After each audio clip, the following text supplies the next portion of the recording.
I'm Maria Menounos, and you're tuned in to AfterBuzz TV, the ESPN of TV talk. Now, let the buzz begin. What's up? What's going on, everybody? Welcome to the Zoey's Extraordinary Playlist After Show here at AfterBuzz TV. And once again, we are coming at you quarantine and chill style from the safety of our own homes.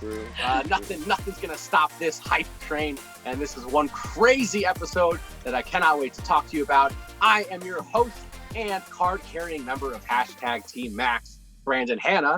And I am once again and always joined by the amazing Emily May. Hey everyone. Oh, this episode. Yeah, this episode indeed. And of course, last but not least, you know him for having an amazing singing voice. It's Amir Yassai. It has not gotten better in the quarantine. My voice is still awful. It's okay. I'm sure you'll have plenty of time to work on it for sure. Thanks.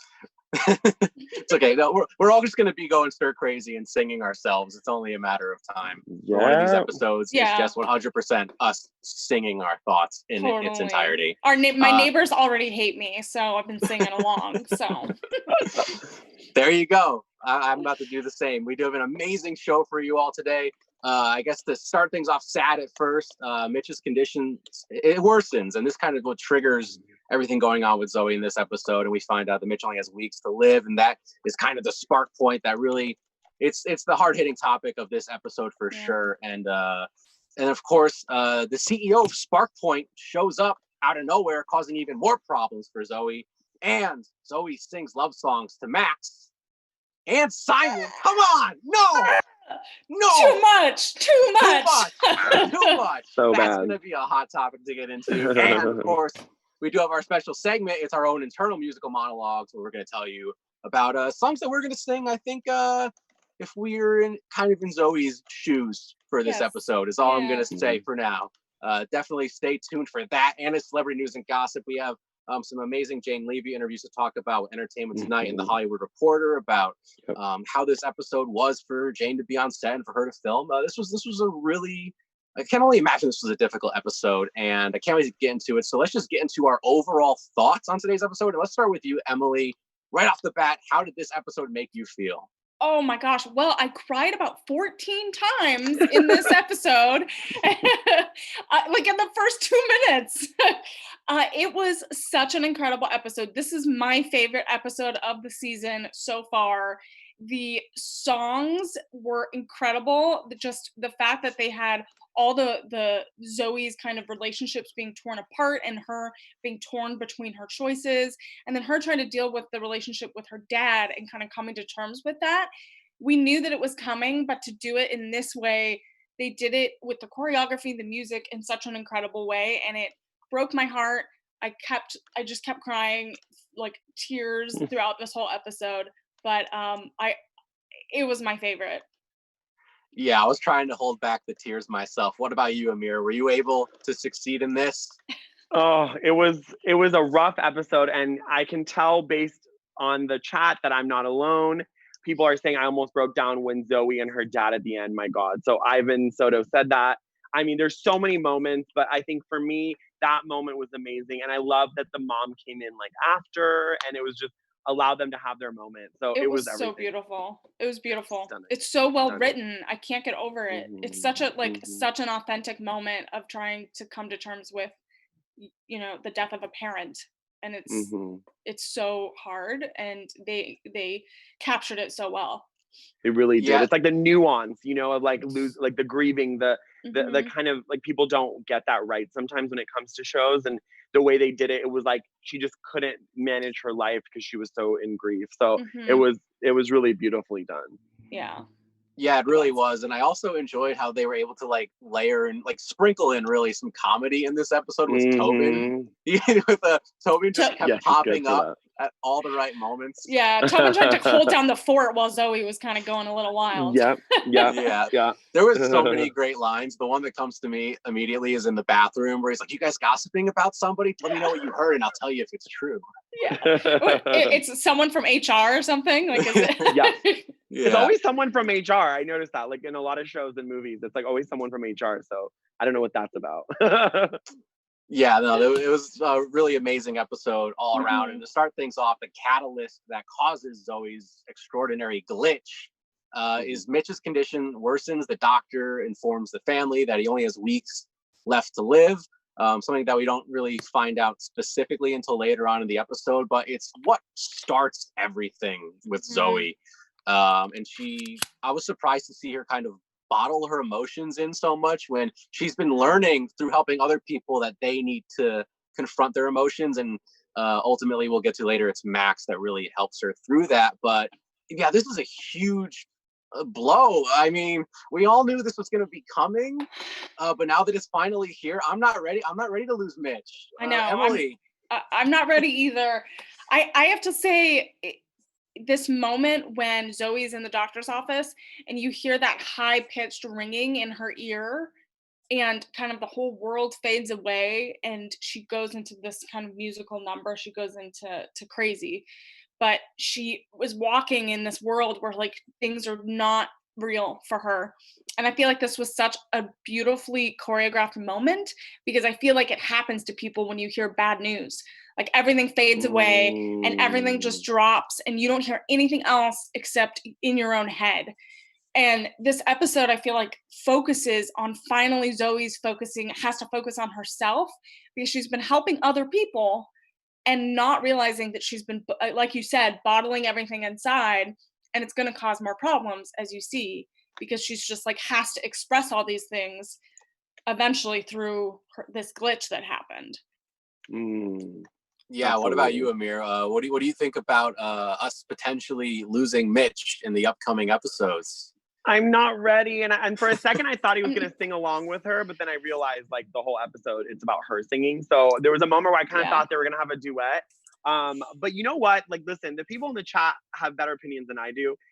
Someone is saying the silence she experiences on the walk back to the office had to be written by someone who lived through that moment, Rachel Silvestrini. But obviously the creator had lived through that. So I think, and that's what we keep talking about week to week, is that it's so important to have someone write a show that's about their story, whether they're people of color, LGBTQ, they've lost their dad. It's so important because it's so, again, back to nuance. Like what Em said, you hear the news and all you hear is like, you hear nothing except what's in your head. And so the creator took that to a whole new level. She's now gonna sing and she's gonna dance. And I think what really affected me from all of this, especially with the bad news, was when she did her first number and the way she was being pulled away by the dancers.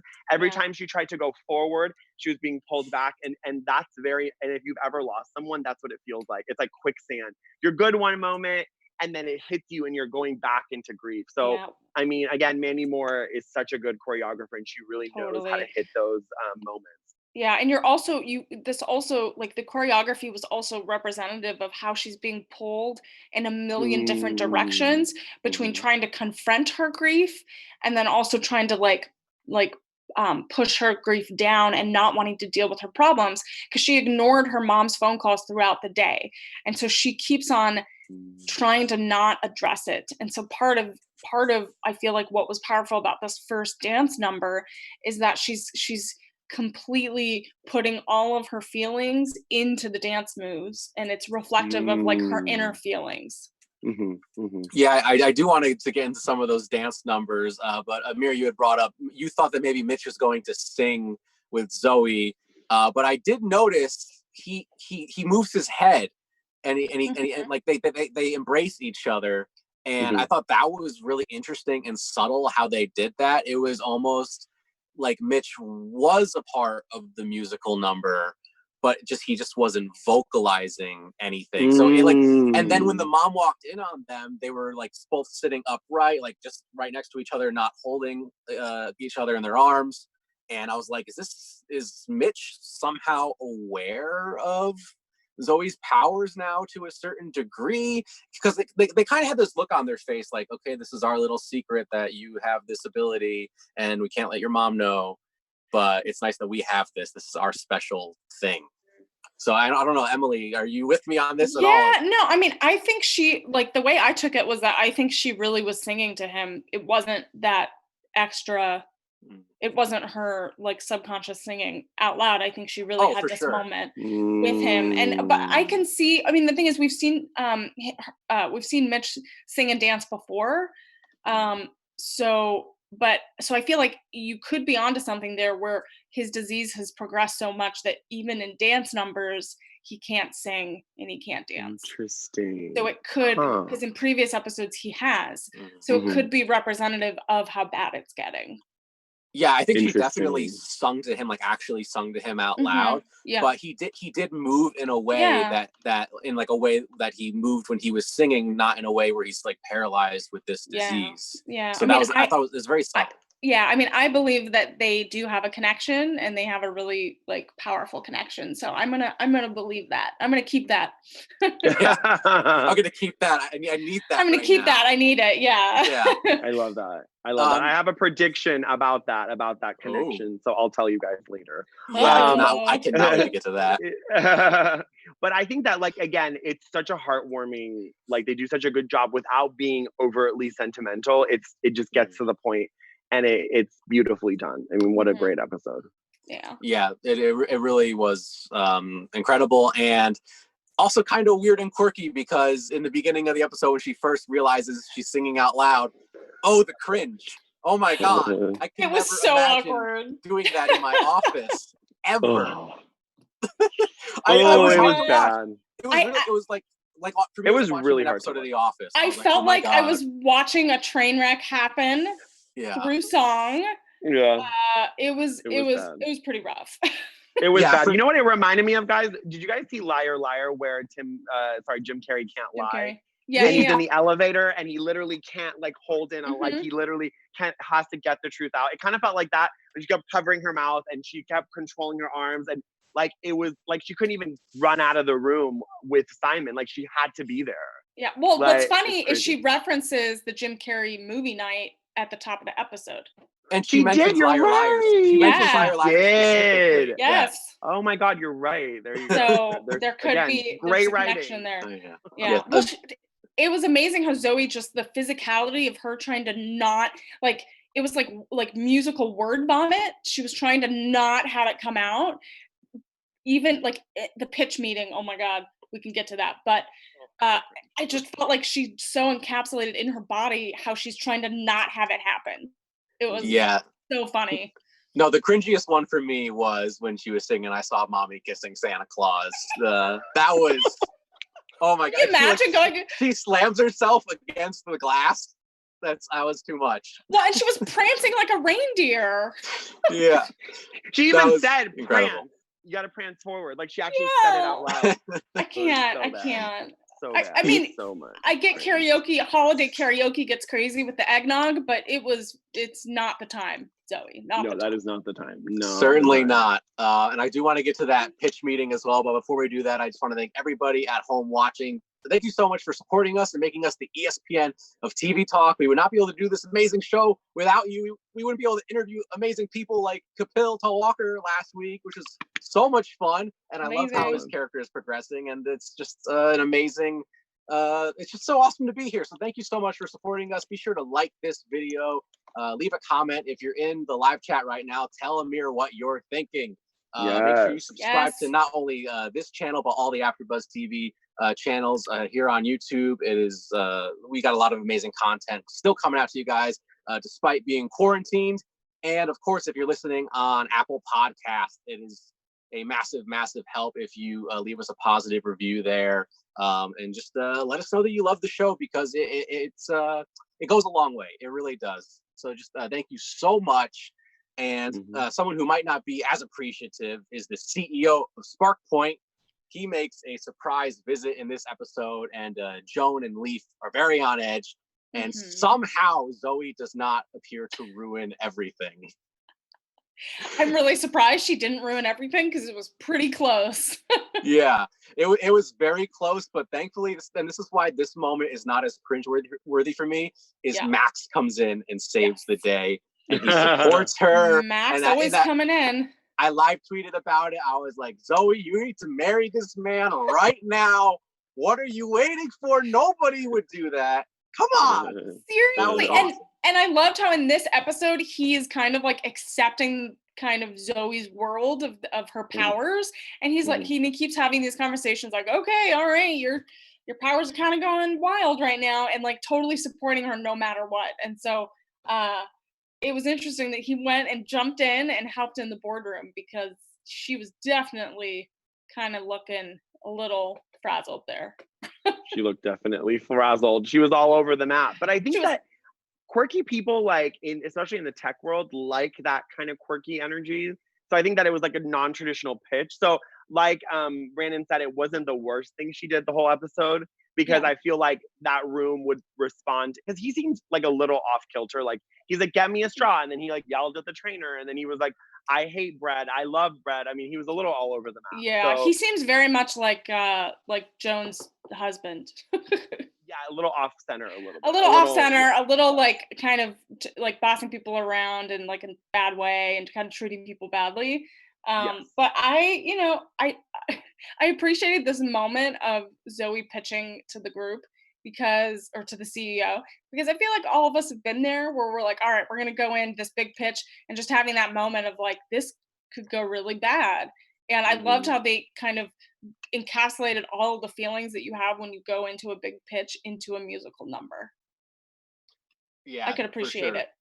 And Max coming in and actually he's the one that makes it look like a pitch, which is exactly. Up until then, she was just really losing her mind. Well, and it was terrible. It's amazing that no one stopped her. Like no one stopped her before Max came in. I was like, if it went on for more than 30 seconds, I would have been like, what is happening? Yeah, what I want to know is that in her mind, it was the backup dancers that helped lift her up onto the table. But in actuality, how did she get up on the table so elegantly? I don't know. I think she was just stood on it, and then she was leaning back on it. Like she was having, like, you know when you dance in your bedroom? Like she was doing that in front of like 30 people. Yeah, I mean, it's good filming because it just makes it look really elegant. Yeah, but Max doing this for Zoey, he really 100% buys into her powers, because I think he says he can't imagine any person doing that for any other reason. And I mean, let's just get into some more Team Max, Team Simon discussion. Zoey sings a love song to Max, and it completely warmed my heart, and it was beautiful and amazing. And then Simon, come on, no. And then they kiss, and there's just so much to unravel here. My mind is completely scattered right now. Emily, I think you're a little more level-headed than me in this matter. It's fine. Yeah. I know we both were mad tweeting during this moment tonight. So I was so happy. She sang like the ultimate love song by Jason Mraz tonight. I'm Yours. It's like every first dance at every wedding for the last 10 years, right? So it's like one of those perfect songs. It was the cutest moment, and I loved it so much. I was beaming. And then the whole meditation room happened, and then she sang I Want You to Want Me by Cheap Trick. And again, the thing is, what I liked about what Max brought up is that it's attraction versus love, because you can tell with these two contrasting songs, it's a love song versus a song that's just about attraction. And so we can discuss that. I don't know if you agree, but I like that they showed that she's torn, because I think she has an infatuation with one and a deep love and friendship with another. And I'm all Team Max, by the way. I'm all Team Max. So all the way. Yeah, Amir, tell us what you thought. What did you think specifically? I want to know about that kiss with Simon. Well, you know I have the unpopular opinion, and everyone in the live chat is going to roast me. Oh no! Are they Team Max? They're Team Max, and they think Flanders are wrong, according to Ivan Soto, and he's even saying Simon sucks. He's a cheater. All right, Ivan, listen, we can agree to disagree, but I think that like when you have like something as strong as grief connecting you, the way that, you know, obviously Simon lost his dad in such a tragic way, and she's going to lose her dad. It's not an if, it's a when. And I think that connection of grief, I understand he's engaged, and I'm not condoning that, but that connects them stronger than I feel like Max's love is very childish. It's like puppy dog love, like he looks up to Jane, and relationships like that don't work, in my opinion. So I think that but that's just me with Simon. I think there's a deeper connection. That's so yeah, I mean, so Simon and Zoey might have that connection of grief, right. but Max and Zoey have the foundation of friendship, which I feel like is much stronger and Okay. is more has a longevity to it than this moment in time where you're dealing with this immediate grief. And I know that you deal with grief your whole life when someone passes, but there's this immediate grief that she's dealing with. And that's why later in this episode, when Zoey comes clean with Max and tells him, hey, my dad only has a few weeks left, that was an important moment in their relationship, because then they could deal with the grief together in the way that she was trying to have that with Simon. So I respect in my that. opinion. I'm still team Max, and I think they need to, but she needs to be honest and figure out what her feelings are. Well, no, yeah, I think that was well said, Em. It converted me a little bit. So what? Yeah, it did, yeah. Because friendship is so important. I think that people that really have solid relationships are a lot of times each other's friends as well. So that's really well said. Yeah, I agree. Yeah, I was going to say the same thing. Very well said. I did not even consider to look at it from that angle, that now, because Max has kind of, well, he was an amazing friend. He was completely heartbroken, and he still decided to go after her and tell her this. He helped her confront her grief, and now they can do that together. Yeah. And that connection she had with Simon, maybe she could have it a little with Max now. I know she's incredibly attracted to Simon, because I mean, who isn't? I mean, but, I think all of us are. Come on. His beard, it's so connected. Oh, wow. Okay, so Max just needs to grow a beard. This is why you don't. Yeah, this is why you don't have meditation rooms at work. Like, just don't have meditation rooms, and then confrontations like Simon and Zoey just won't happen. Well said. Well said. It's a bunch of overworked, horny people. Don't put them in a sound bath room. Yeah, I agree. Well said. Yeah, and also, you know what that conversation between Max and Zoey, I guess, showed me anyway, is that they're gonna keep moving on just fine. They're gonna survive this. They're gonna come out of this whole situation, of this whole episode, this whole glitch, as you will, a lot stronger than they were before. Where I don't know if Zoey and Simon's relationship is going to recover from that kiss with Simon still being engaged. No, because they left in such a hurry. Like, okay, we're done. Like, let's go. That it didn't. It was bad. Like, if you had chemistry, or if you had wanted to talk about it, you would have stayed. But so that we'll get to predictions later. Yeah. So for me, anyways, to sum that up, the difference is Max stayed, Simon didn't. Yeah. And Simon being engaged is not helping at all. Not good. Not good. So in this episode, we definitely saw a lot of what Zoey was thinking, things that Zoey didn't even realize that she was thinking. So I think it's a perfect opportunity for us to get into our special segment for this week. It's our own internal musical monologues. And Emily, take us away with that. So I love this segment. So I want to hear what your song would be if you were in Zoey's shoes. So what would you sing if you were just driven crazy by everything going on in your life and in the world?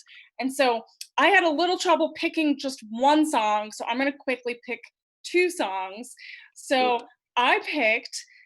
my first song is Crazy Train by Ozzy Osbourne. It's a little wild, a little crazy, but it's one of my favorite like rock songs. And it's like one of those that you just blast and have some fun with. And then the second one is a little bit slower and a little bit more heartfelt, and it's Crazy by Patsy Cline. And some of those, that's more of a love song. And let's see, I'm trying to pull up the lyrics. So again, it's a classic where some of the lyrics: crazy for feeling so lonely, I'm crazy for feeling so blue, I knew you'd love me as long as you wanted, and then someday you leave me for somebody new. Worry, why do I let myself worry, wondering what in the world did I do, crazy for thinking that my love could hold you. And then it continues, and so it's beautiful. There's a bunch of country country singers that do renditions of that, so you can check it out. Ooh. And so, Amir, I want to know what your song is that. Well, it's no shock to anybody, but it's "You Drive Me Crazy." That Britney Spears song. You drive me crazy. Because I think that song is so good because it's like, it's so simple and yeah, it's pop, but has a deeper message. It's like, no, you're driving me crazy. Yes. So like a lot of people say like, you're giving, you have rent-free space in my head. It's kind of like that. It's like, no, thank you. You're driving me crazy. Leave me alone. So I really need that. Like I actually avoided a FaceTime call today because I was like, this person's negative. You're driving me crazy. With the quarantine, I can't deal. So I'm out. Exactly. Especially during this time. Like we get to screen our calls. No. Yes, we do. Brandon, what is your song that you would sing during this wild time? Yeah, so this week I kind of have like a cop-out answer, but I promise I have good reasons. I was looking for songs, and honestly, I just kind of, every single song that Zoey sings in this episode resonates with me in one way or another. I love them all. Yeah, so I'm just picking every single one that Zoe sang except for the Christmas one because I had never seen my mom kiss Santa Claus, so I don't know what that's like. I have. It's not good. Oh my gosh. But for me personally, whenever I feel like I'm going quote unquote crazy in my life, a lot of times it's been about a woman or a significant other or a crush or someone. And I've also had my own run-ins with grief, and I know exactly what that's like to go through something like that with a relative. So that's also something that really resonated with me as well. And I've just been crazy at work too. Work drives people nuts. Totally. I've worked in an office with crazy eccentric people before, and it's hard. It's hard sometimes. So on every single level, this episode just hit me, and I just couldn't pick one. So I know it's a cop out, but that's how I feel, guys. That's okay. That's okay. I mean, I had trouble picking mine, and I loved all the songs on this episode. And I want to hear all the fans what song you would sing if you were kind of being driven a little crazy. I know we're all feeling that right now, but we're all stuck at home. But yeah, I want to know your songs. I'm going to be posting up a special segment tomorrow or in the next few days, and I want people to post their videos. I love all the fans have been sharing their videos, and so I love it. And I want everyone to sing your heart out because it's the best time to do that, and we get to all be connected that way. So. I love that. I actually have a fan message from Rachel Silvestrini. So she says she would do Crazy Train. I Can't Make You Love Me by Bonnie Raitt, and I Hate Myself for Loving You by Joan Jett and the Blackhearts, these are great choices. Those are all great choices. Yeah, those are great choices. And then we had another fan as well who said, when you in defense of you, saying Max is super close to her family and dad specifically, so Max will be going through the grief when Mitch passes as well, which means not only do they have the friendship, but they also have the mutual grief. So I think I'm starting to become a little team Max. So we'll see what? Yes, we will convert you eventually to team Max. It'll happen eventually. Yes. Yes, we're just going to convert everybody. And for sure, for everyone watching at home, definitely keep sending us in your internal musical monologues. I've loved seeing some of the videos that you all have been sending us on Twitter, and I know I slacked off last week on mine. But I'm still waiting for yours, Brandon. I had to post mine. I just picked 5 more songs, so I've got a lot of work ahead of me this week. That's the punishment. That's the punishment for picking 5 songs. All right. Yeah. Well, we should all pick a song from tonight's episode and sing it, and then post it, and then we'll have some fun. Perfect. Love it. Yes. Done. So, I probably do a mommy kiss Santa Claus. I'll do that. I can't wait. But you have to wear a hat. Oh, of course. And everyone's been putting up Christmas trees. Did you guys hear about that? So maybe the song is appropriate. People have been putting their Christmas trees back up. So I don't know. We'll see if it'll fit. Okay. I did not hear that, but let's do it. Yeah. All right. Awesome. Well, yeah, this was a very Zoey centric episode, even though obviously Zoey's playlist is the name of the show, but a lot going on with Jane Levy, and that's the subject of our celebrity news and gossip for this week. Yes, it is. So, Amir, take us away. What is going on with Jane Levy and this whole episode and everything? Because I will know tell there's a lot you. to unravel. So listen, I don't know if this is funny, but I think it was the Zoe episode, like Zoe episode, but I don't know if that's that funny. But anyways, so she did an interview with Entertainment Tonight, and it was basically all about like the fears she had about jumping into this episode. She was going crazy. She said she had her boyfriend dye her hair red again because they were in quarantine before this interview came out. She was like, this episode came out, she was like freaking out because she has no professional musical theater training. She's never taken a voice lesson. So she's like, was really stressed out. And then she was quoted saying it was an idea that the creator Austin Weinberg talked about very early on, as far back as shooting the pilot before we were even picked up to series. He said he had an idea for an episode in which Zoey sings every song. And Jane Levy was like, I didn't want to do it. And I was freaking out, surrounded by all these incredible performers and watching my colleagues dance and sing so naturally. She's like, it just didn't come naturally to me. But she's like, I really wanted to participate in the musical and I really wanted to like take it on. So from the help of her boyfriend and just her support system. And she said the cast was amazing. Capel, Skylar, everyone was like, just do it. And she really knocked it out of the park because there were times in the beginning when her voice cracked, but it was only because I think it was part of her character of kind of coming out of the realizing that it's happening to her. And then she's also so emotional too in the beginning. Exactly. Yeah. So I think I was like kind of, I was worried for her, but she did a really stellar job.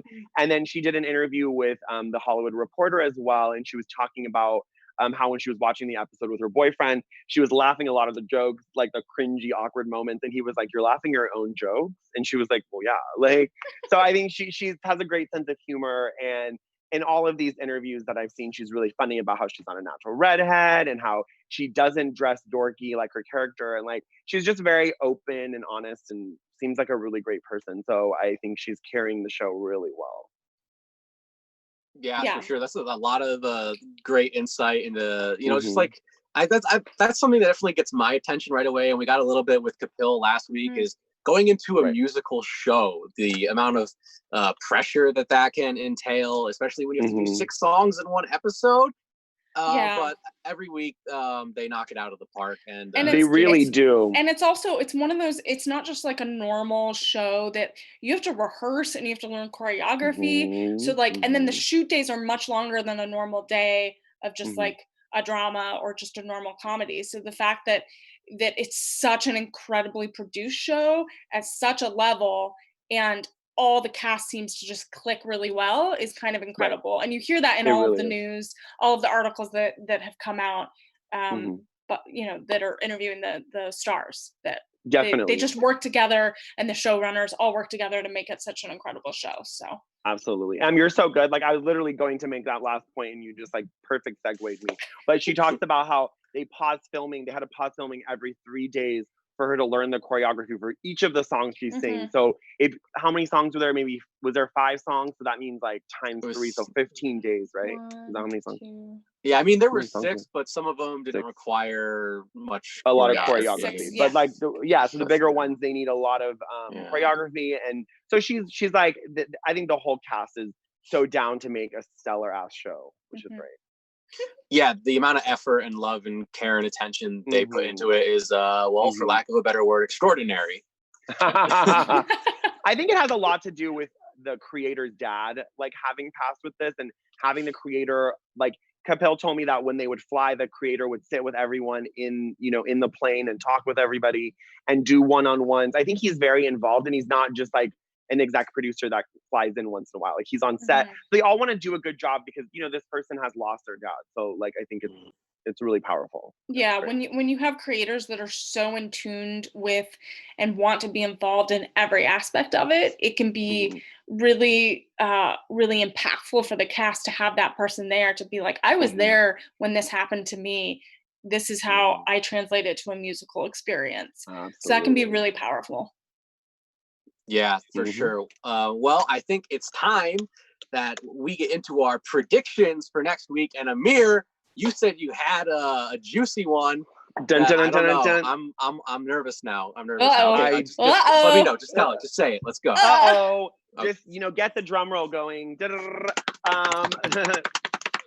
I think what's going to happen, so I looked it up. So PSP, which is what the creator's dad had, is what Mitch is dealing with in the show. I think that it can sometimes be hereditary. So I read a bunch of articles, and I think my prediction is that her hearing the songs and her now, like, obviously this episode singing them out loud, but before hearing them, I think that's a weird symptom of her having it early onset. So I think the story is that at the end of whenever this series, I hope it never ends, but when it does, let's say season 8, it's going to be Jane in a coma the whole time. That's my prediction. Like, she's never actually awake. That she somehow has gotten early onset PSP and is like out. Like, she's been out. This is not really happening. So that's just my weird, I love the show Lost. So that's kind of my prediction for the long haul. Why would you say that, Amir? I love Lost too, and I would never say anything as hurtful. I don't even know. I don't even know how to take that prediction. I don't even have predictions. It's a lot. After that, that's a lot. I mean, that's a lot. Is there going to be I don't even. You stumped me, Amir. I have no idea. Sorry. I told you it was a lot. I kind of prefaced you guys. But like, as far as this episode goes, I think that Jessica's going to obviously find out, and he's going to admit to Jessica. And that's when I'm really going to be Team Max, because I think seeing how it affects Jessica, the fiance, and all the shenanigans that she goes through, and maybe she's going to sing a song, I'm really going to feel bad. So I think that's my prediction. So I think Max is definitely gonna. I think Max and Zoey are gonna get even closer, and I think they're gonna solidify their relationship. Kind of make that known to everyone, like, hey, we're in a relationship. And I think you're right, Amir, that something with Simon and Jessica is going to happen.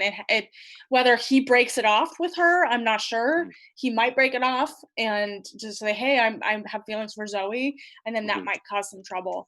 And I think, yeah, I'm interested. I kind of want to see more with Joan to see what happens with this whole coworker Leaf thing. And I think Leaf, I think something's going to happen with Leaf. A bad thing is going to happen with Leaf. Okay. Yeah, I think we're definitely going to see Zoey and Max together at some point. I don't know if it's going to be in the near future. I think as they're getting closer, and they're going to go through everything with her dad together. And he's always there for her because he's just an incredible friend. I don't know if she is quite there yet. I definitely think some juicy stuff is going to go on for Simon and Jessica. Something's going to go down. It's not going to be good. Nope. And I think some friendships might get ruined. It's going to be ugly. And I think we're just going to see some more character growth from Tobin, because wasn't he just a delight this episode? He was.